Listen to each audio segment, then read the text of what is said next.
2014년 어느 날 미국 콜로라도주 덴버의 한 공원에 두 남자가 타로 카드가 올려진 테이블 옆에 마주 앉아 있습니다. 한 남자는 결과에 대해 상대방에게 계속 물었고 타로점을 봐주던 다른 남자는 침묵을 유지하다 그저 고개를 저으며 한숨만 쉬었습니다. 그러다 잠시 후 침묵하던 남자가 갑자기 고개를 들고 흥분하며 일어서더니 초조한 말투로 불안해하던 남자를 향해 레아는 세상을 떠났어. 내가 범인이야. 라고 말했습니다. 안녕하세요. 미스터리 수사국입니다. 오늘은 타로 카드로 사람들을 놀라게 한 사건을 소개해드리겠습니다. 1994년 미국 콜로라도주 웨스트민스터에서 레아 포터라는 사랑스러운 여자아이가 태어났습니다. 이 아이는 하나님의 사랑을 받아 태어난 것 같았어요. 아이에게 다정한 부모님과 2살 많은 천사 같은 오빠 맥스가 있었죠. 맥스는 동생이 태어나기 전부터 설레어하며 하루빨리 동생을 만나기만을 기다렸습니다. 남매는 가장 친한 친구가 되어 서로에게 의지하며 어디든 같이 다니곤 했습니다. 유치원 때부터 둘은 항상 같은 학교에 다녔습니다. 레아는 오빠의 보호를 받으며 항상 당당하고 명랑하게 자랐고 음악과 연극을 좋아하여 사람들에게 사랑받는 소녀가 되었습니다. 레아는 항상 사람들에게 오빠 맥스는 자기의 슈퍼맨이라며 어떤 상황에서도 오빠가 보호해줄 거라고 말했습니다. 몇 년이 흘러 오빠 맥스가 먼저 대학으로 진학하고 2년 후 레아 또한 오빠와 같은 대학교에서 마사지 공부를 했습니다. 레아는 총명하고 학업 성적이 좋았으며 성격 또한 착하고 명랑하여 금방 많은 친구를 사귀게 되었죠. 대학 생활에서 레아를 가장 기쁘게 한 건 오빠 맥스와 자주 만날 수 있는 것이고 또 레아는 오빠의 친구들과 어울려 노는 것도 아주 좋아했습니다. 하지만 이런 행복하고 즐거운 생활은 얼마 가지 못했습니다. 맥스가 대학 졸업 후 아주 먼 도시에서 번듯한 직업을 찾게 되어 남매는 떨어져 살아야 했습니다. 처음으로 오빠와 오랫동안 못 보게 된 레아는 우울감이 밀려와 하루하루 생기를 잃어갔습니다. 아마도 오빠의 격려와 응원이 부족해서인지 레아의 자신감은 점점 줄어들었고 사람들과 어울리기도 싫어했습니다. 그녀는 점점 자신만의 세계에 빠졌고 얼굴에 미소도 사라지게 됐어요. 레아의 친구와 가족들은 그녀의 변화를 지켜보며 성숙한 독립 중이라고 생각했습니다. 레아는 오빠 맥스도 자기만의 인생이 있다는 사실을 알고 있었지만 마음은 여전히 고통스러웠어요. 2014년 19살에 레아는 새로 의지할 사람을 찾고 싶어서인지 제시 마인이라는 남자와 사귀게 됐습니다. 제시는 타투이스트였고 그때 이미 38살이었어요. 레아의 나이보다 2배나 많았죠. 물론 진정한 사랑은 나이차를 극복할 수 있다고 하지만 제시는 약에 중독된 남자였고 제시 영향으로 천진난만했던 레아도 호기심에 약을 했다가 결국 중독되었습니다.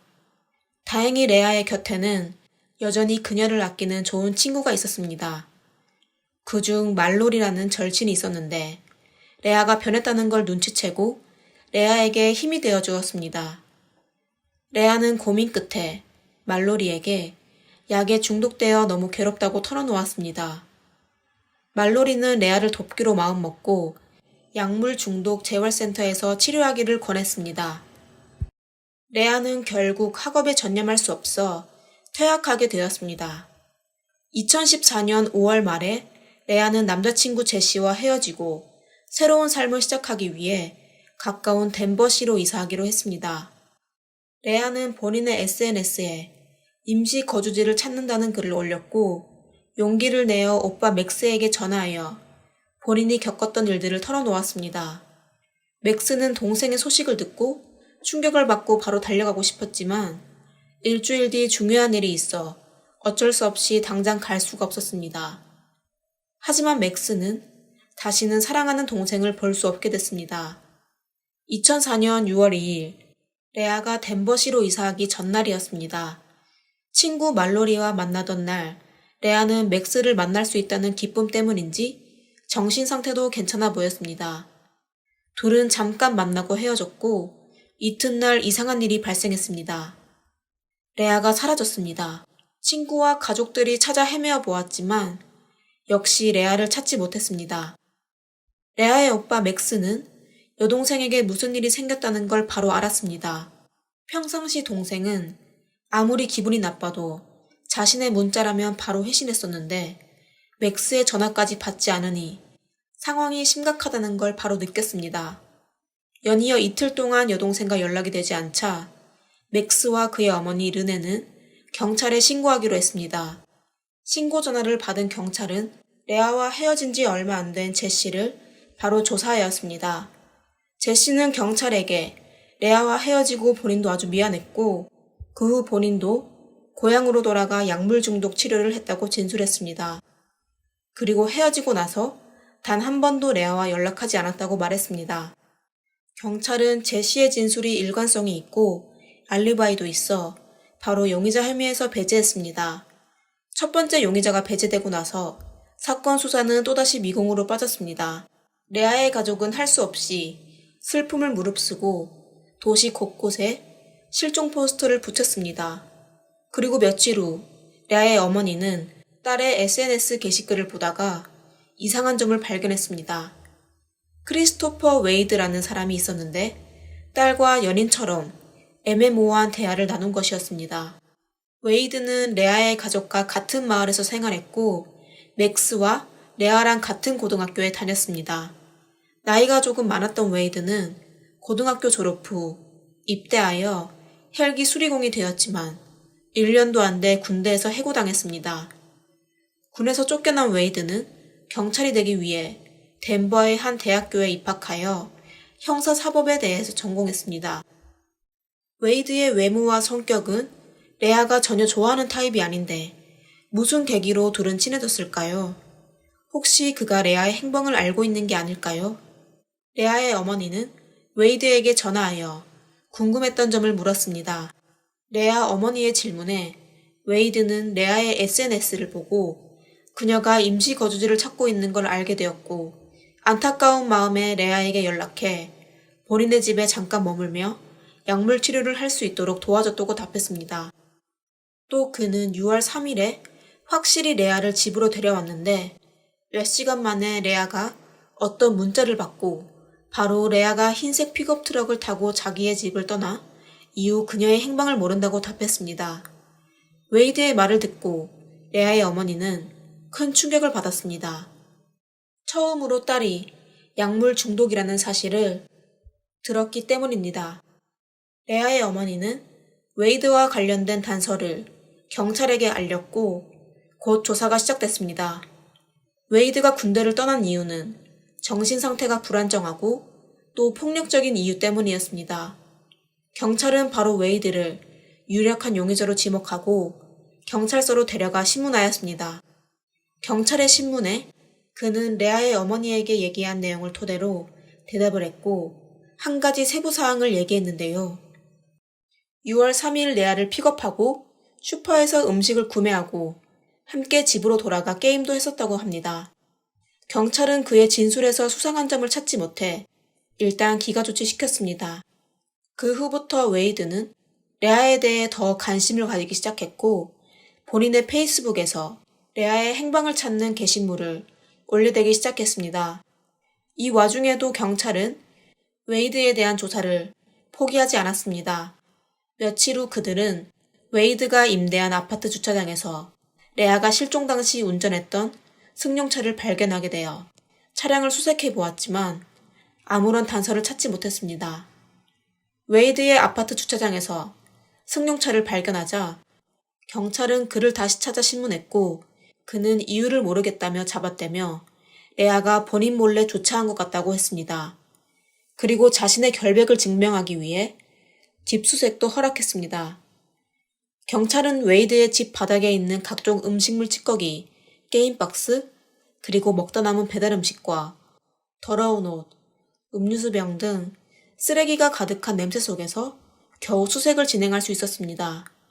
웨이드의 침실은 더 심한 악취가 풍겼고 침실 바닥에는 각종 쓰레기와 진흙으로 오염된 매트리스도 있었습니다. 웨이드 집은 많은 쓰레기로 넘쳐나 범죄 현장을 가릴 수 있을 것 같았지만 경찰은 끝끝내 매트리스와 카펫에서 붉은 흔적을 발견하게 됐습니다. 그리고 매트리스 옆에는 약간 파손된 날카로운 도구가 있었습니다. 하지만 아쉽게도 검사 결과 현장에서 채취한 샘플의 붉은 액체는 표백제의 청소를 거쳐 DNA 증거를 추출할 수 없게 됐습니다. 이에 웨이드는 6개월 전 방 청소를 하다가 공구에 손을 긁혀 매트리스와 카펫에 묻게 되어 할 수 없이 표백제로 닦아냈다고 변명했습니다. 경찰이 그의 집에서 발견한 빅사이즈 여성 속옷은 어떻게 된 거냐고 묻자 여성 속옷을 입으면 마음의 평화를 찾을 수 있다고 답하며 본인의 성적 취향이라고 말했습니다. 경찰은 웨이드의 진술이 의심되어 다시 그를 경찰서로 데려가 레아의 행방에 대해 신문했고 웨이드는 더 자세한 정보를 제공하였습니다. 그는 6월 3일 레아를 픽업하고 음식을 구매 후 게임도 했을 뿐만 아니라 레아가 그에게 키스하여 둘은 자연스럽게 친밀한 관계를 맺었다고 했습니다. 하지만 그 후 레아는 이상한 문자를 받고 몇 분 뒤에 바로 떠났다고 말했습니다. 경찰들은 웨이드의 악취가 나는 더러운 집을 회상하며 그가 분명 거짓말을 하고 있다고 생각했습니다. 어떤 멀쩡한 여자가 쓰레기장 같은 집에서 바로 관계를 맺을 수 있을까요? 하지만 경찰은 웨이드가 거짓말을 했다는 유력한 증거가 없고 그리고 그가 레아의 실종과 연관이 있다는 걸 증명할 수가 없어 할 수 없이 그를 풀어주게 되었는데요. 경찰은 레아가 이미 숨졌을 가능성이 높다고 추측하였습니다. 웨이드는 형사사법을 전공한 대학생이었고 성적도 아주 좋다고 알려졌습니다. 만약 웨이드가 진범이라면 사건 조사는 더욱 힘들어지겠죠. 현장에 남긴 증거물은 그가 전부 은폐했을 가능성이 높고 경찰이 유일하게 할 수 있는 건 웨이드를 24시간 감시하여 단서를 찾는 것이었습니다. 경찰 수사에서 아무런 단서를 얻지 못하자 레아의 오빠 맥스가 나서기 시작했습니다. 그는 집으로 돌아가 어머니를 안정시킨 후 바로 여동생을 찾기 시작했습니다. 그는 몰래 웨이드가 공부하고 있는 대학으로 찾아가 그와 친한 학생들에게 웨이드를 알아보기 시작했습니다. 그러다 웨이드가 이상한 취미가 있다는 걸 알게 됐습니다. 웨이드에게는 노트 한 권이 있는데 그 안에는 그가 쓴 공포 스토리들이 있다고 합니다. 스토리의 대부분은 순진하고 순수한 여성을 집으로 유인한 뒤 여러 수단과 방법으로 여성들을 해치는 내용이었습니다. 이 사실을 알게 된 맥스는 여동생이 잘못했을 가능성이 높다는 생각이 스치며 많이 힘들어했습니다. 그럼 어떻게 해야 이 악마가 자신의 범행을 인정하게 하고 숨진 동생을 찾아낼 수 있을까요? 맥스는 웨이드에게 이성적으로 대응하기로 마음먹었습니다. 맥스는 아무 일 없다는 듯이 웨이드에게 동생을 챙겨줘서 고맙다고 연락하며 비록 여동생이 실종됐지만 웨이드의 선의에 감동했다며 친하게 지내기 시작했습니다. 이상한 취미로 친구가 별로 없었던 웨이드는 맥스의 감사 인사와 선의에 기뻤고 점차 맥스를 자기의 친구로 여기기 시작했습니다. 어느새 둘은 종종 통화하며 지내는 사이가 되었습니다. 맥스는 웨이드가 타로 점수에 집착하는 걸 알게 되자 웨이드에게 여동생의 행방을 타로로 확인해달라고 했습니다. 그리고 다음날 오후 그들은 덴버 시내의 한 공원에서 만나기로 약속했습니다. 웨이드는 군생활 경험이 있고 폭력적인 성향이 도드라지기 때문에 맥스는 긴장의 끈을 놓지 않고 건장한 친구 한 명을 더 데리고 약속 장소로 갔습니다. 말로는 타로에 관심이 있어 따라온 거라고 하지만 사실은 맥스를 보호하려고 온 것입니다. 그리고 운세 보는 과정에서 맥스는 여러 번 웨이드로부터 진실을 알아내려고 했지만 웨이드는 모든 문제를 피했습니다. 그러다 맥스가 차분한 목소리로 웨이드에게 설령 웨이드가 여동생 레아를 숨지게 했다 하더라도 무슨 사연이 있어 그렇게 했을 거라고 믿고 원망하지 않으며 단지 숨진 동생을 찾아 집으로 데려오고 싶다고 속마음을 털어놓았습니다. 맥스의 말을 들은 웨이드는 잠시 침묵에 빠졌고 손에 들고 있는 타로를 멍하니 쳐다보다가 고개를 들고 맞아, 내가 레아를 숨지게 했어 라고 답했습니다. 웨이드의 말에 따르면 2014년 6월 3일에 그는 레아를 집으로 데려갔고 둘은 식사를 마친 후 게임을 했다고 합니다.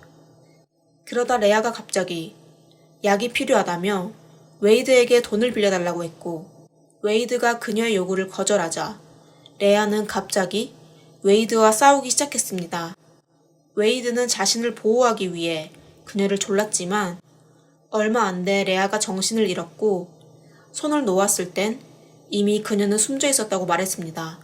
여기까지 얘기하자 웨이드는 울컥하면서 확실히 자기가 레아를 해쳤다고 하며 진짜 정당방위인 실수였다고 했습니다. 웨이드의 변명이 끝나기도 전에 맥스는 참지 못해 갑자기 테이블을 뛰어넘어 온갖 힘을 다해 웨이드를 때리기 시작했습니다. 친구의 제재에 진정을 찾은 맥스는 웨이드와의 대화를 녹취한 사실과 친구를 증인으로 내세우며 웨이드에게 으름장을 놓았습니다. 웨이드는 바로 경찰서로 가서 자수하겠다고 했지만 맥스는 그가 수작 부릴 것을 우려하여 바로 911로 전화하여 경찰이 웨이드를 체포하게 했습니다.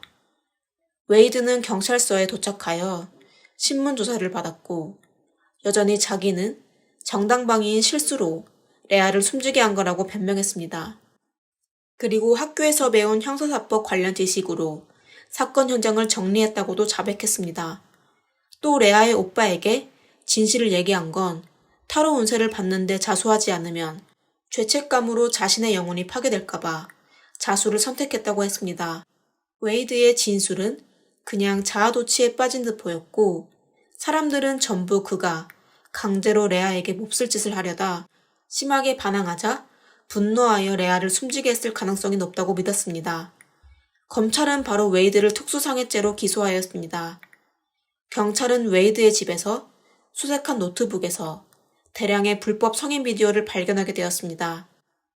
유감스럽게도 사건 관련 유력한 증거물들은 전부 웨이드가 처리하여 검찰 측에 확보된 건 증인과 웨이드의 진술뿐이었습니다. 그들은 할 수 없이 웨이드에게 유죄를 인정하면 그의 혐의를 특수상해죄가 아닌 일반 성애범죄 등급으로 낮춰주겠다고 했습니다. 웨이드는 검찰의 제안을 받아들였습니다. 그들의 협의엔 숨진 레아를 찾는 것도 협의 중 하나인데요. 웨이드는 사건 당일 숨진 레아를 우선 쓰레기 봉투에 담아 나일론 가방에 넣은 후 아파트의 쓰레기통에 넣어버렸다고 했고 바로 이튿날 쓰레기차에 수거되어 쓰레기장에 버려졌을 거라고 말했습니다. 경찰은 웨이드의 진술에 따라 부근의 쓰레기장을 40일간 수색했지만 레아의 핸드폰과 몇 벌의 옷만 찾아냈고 시신은 여전히 찾지 못했습니다. 2015년 웨이드는 최종 48년의 유기징역을 선고받았습니다. 그가 형을 마칠 때면 아마 70세의 노인이 되겠죠. 레아는 어릴 적부터 오빠 맥스를 슈퍼맨처럼 믿고 존경해왔는데 오빠를 타지로 떠나보내고 독립적인 삶을 살고 얼마 안 되어 안 좋은 길로 빠지게 되었습니다. 그리고 그녀의 슈퍼맨 오빠 맥스는 비록 동생을 살리지는 못했지만 결국 범인을 잡았고 동생의 억울함도 풀어주게 되었습니다. 오늘의 사건은 여기까지입니다. 여러분들은 이 사건에 대해 어떻게 생각하시나요? 댓글로 남겨주세요. 미스터리 수사국이었습니다. 다음 영상에서 뵙겠습니다. 감사합니다.